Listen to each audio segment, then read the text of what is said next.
Joining us now is the COO and Executive VP of Player Personnel for your Dallas Cowboys, Stephen Jones, here on 105.3 The Fan. And a good afternoon, sir. How you doing? Good afternoon, guys. I'm doing real well. Right on. How healthy is the squad going to be on Sunday? I think, it always comes together. I mean, this game we play is a tough game. And obviously, every time you step out there and you go to war in any given game, you're obviously serving yourself up. And these guys are, hats off to the men on this team. They go all out.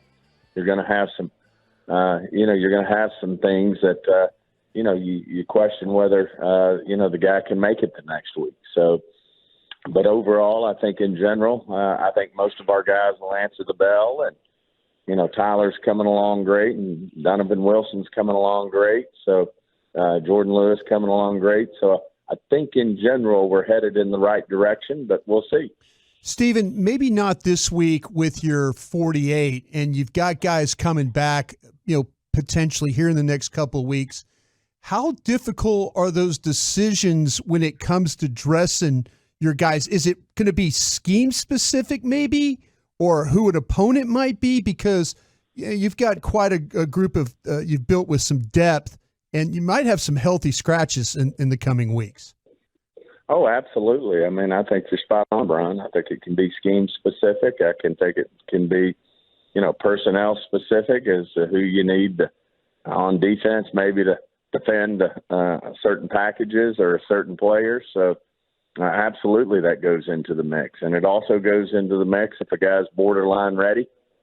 And you think, well, if he went out there and he, retweaks a particular injury, and then he might be out for another 4 or 5 weeks. And if we let him rest another week, then, this is a long season. Then he might be totally 100% ready to go. So all those things go into the mix of managing your football team. And certainly depth at a particular position play into that as well. I mean, there's some positions where you feel really strong, and other positions where you're thinning out a little bit. So all that plays into, the ultimate decision and, how we manage, who we put up, who we choose to say, hey, they're ready to go and be in the 48, or, do we let them sit this week? And as you said, there'll be some times where you have some healthy scratches because they're better suited for, a different type of opponent. So all that goes on.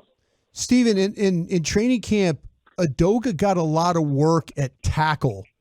And going into this camp or into this year, did you know that he was a better guard and you just wanted to see him play some tackle to get work? Because he was outstanding last week for you at guard. Yeah, I mean, the biggest thing about Chuma was that, when Will and Jerry and I and Mike and Solari and everybody sat down to talk about him, was that he was, his versatility, that he's played guard in the league, he's played tackle in the league, and we felt like he could do both and, could swing and both sides. And that was one of the huge pluses for him. So certainly we felt like, a guy who's, played in NFL football games at a very high level. That's why we went after him and felt like he would be a great addition. And sure enough, we get something very unfortunate out of nowhere with Tyler, but he stepped right in and, as you said, did a great job. I know you've always talked about adding to the roster and in the talent acquisition being 365 days a year. One of your former players recently got released in Lyle Collins. Is there any interest there in adding another depth piece to the line? Yeah, I mean, you always do your homework on that. I mean, obviously we decided to move on from Lyle, and he had a great career here and had nothing but high regards for Lyle Collins. But, obviously, there's a lot that goes into the evaluation process, whether it's medical, other things that are involved that you certainly look into. But I can tell you, any player that hits that wire, Will McClay and, our personnel staff back there, Alex Loomis, heading up our pro department, we're going through everything with a fine-tooth comb, looking for ways to improve our team. Awesome start to the season last week. Do you prefer the 40 zip shutout or like a 2-minute drill of victory in the last seconds? I like a W is what I like.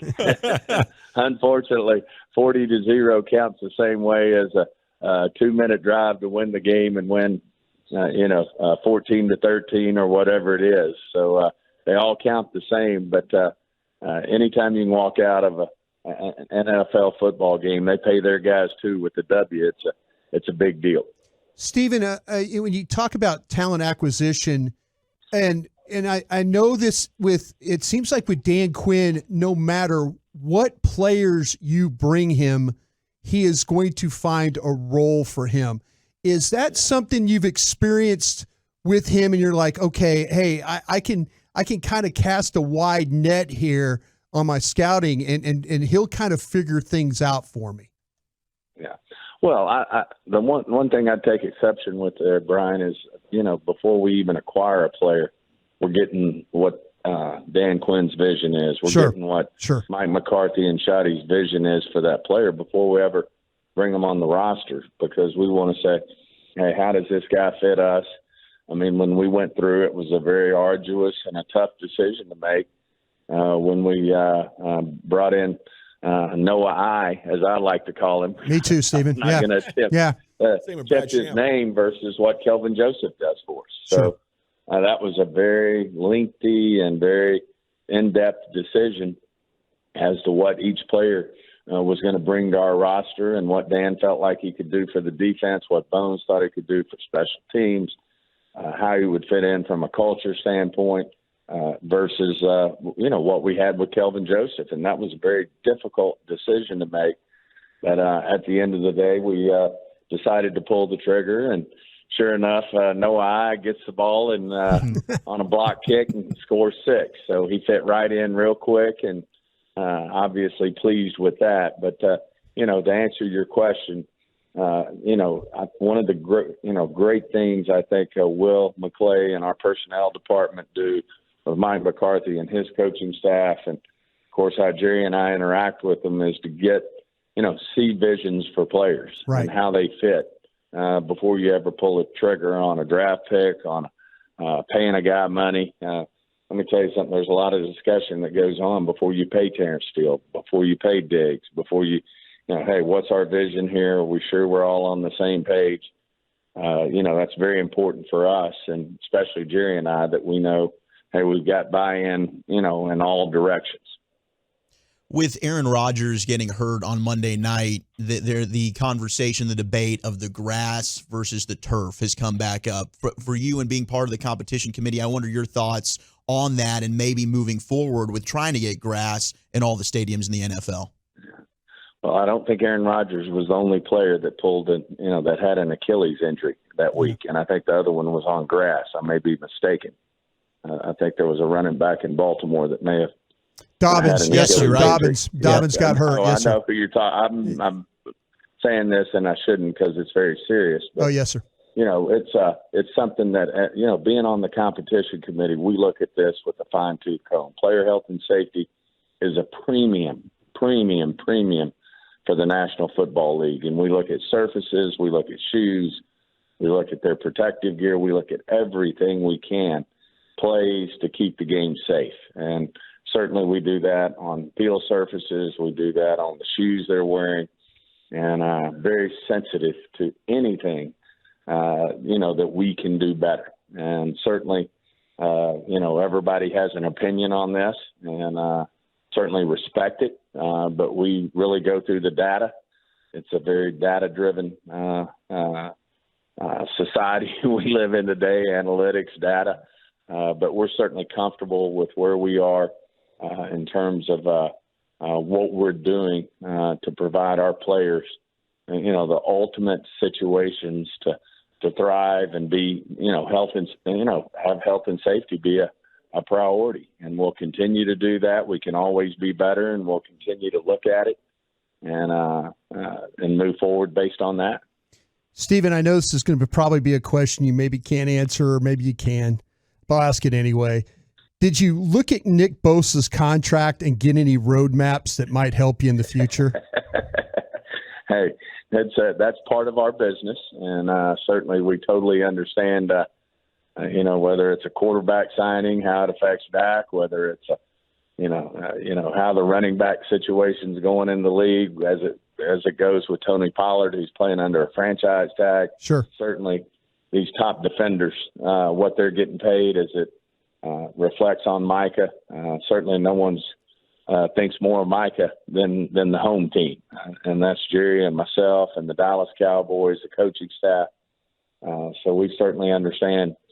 When Nick Bosa signs a contract, it affects, ultimately the economics on what we're going to do with Micah. But we plan on Micah being a Cowboy for a long, long time. We absolutely, no one thinks more of him than, his home team. And we look forward to the day when we got him signed up even longer.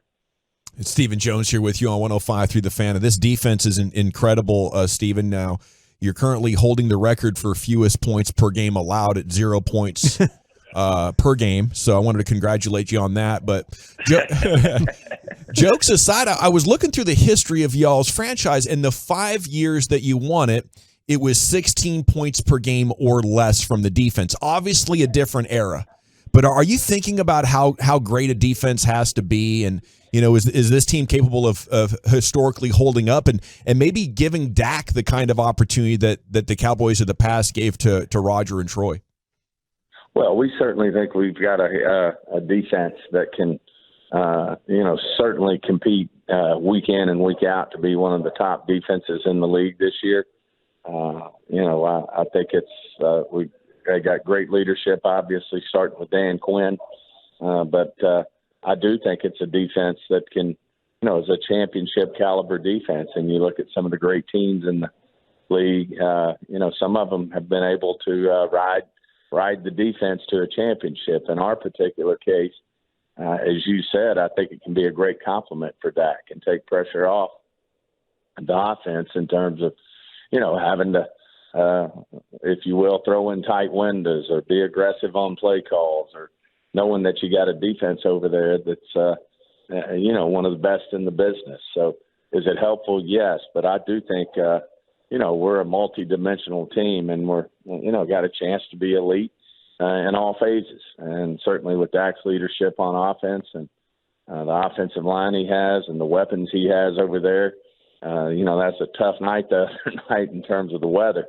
And I certainly don't think you saw the best probably of either offense, whether it's the Giants or the Cowboys, because, that was a wet game. And you ask most quarterbacks, most of them would prefer to have a dry ball rather than a wet ball. But I just think they're going to be very complimentary to each other. And I think Mike's really good, Coach McCarthy is, at understanding each situation, what each situation presents, and, how to coach into that.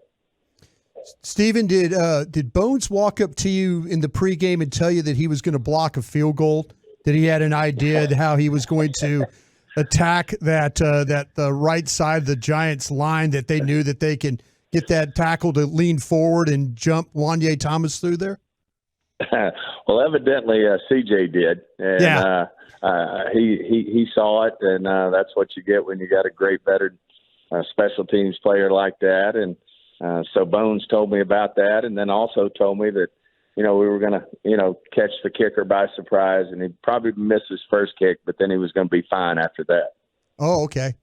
Gotcha. Yeah, he dialed in. Yeah, because I heard you on the radio the other day said that a little bit of doubt creeped in, and then all of a sudden he made it, and you got back on track, right? Everything was fine after that? We're in great shape. We do think we've got a very gifted and talented kicker, and I think he's going to do a great job for us. Yeah, I think it was Jerry said as soon as Brandon Aubrey missed that first one, he thought, man, Steven doesn't know how to pick these kickers. I mean, you got to be walking into Dad's office crotch first now after the way he finished that game. I didn't walk into the office. I ran to the back of the suite and went to the bathroom.